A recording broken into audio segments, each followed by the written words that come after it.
തിരുവനന്തപുരം കല്ലമ്പലത്തെ ക്ഷേത്രത്തിൽ മോഷണം. മേൽക്കൂരയിലെ കമ്പികൾ അറുത്തുമാറ്റിയാണ് മോഷ്ടാവ് ക്ഷേത്രത്തിനുള്ളിലേക്ക് കടന്നത്. മോഷണത്തിന്റെ CCTV ദൃശ്യങ്ങൾ പുറത്തുവന്നു. ക്ഷേത്ര ഭാരവാഹികൾ പോലീസിൽ പരാതി നൽകിയിട്ടുണ്ട്.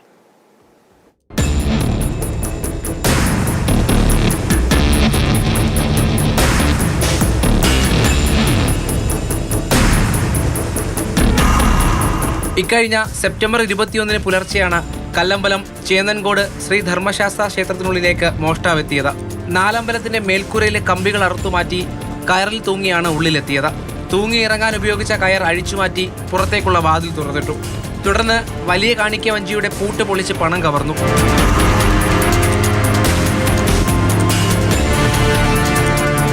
പുലർച്ചെ ക്ഷേത്രത്തിലെ ജീവനക്കാരി എത്തിയപ്പോഴാണ് മോഷണ വിവരം പുറത്തറിഞ്ഞത്.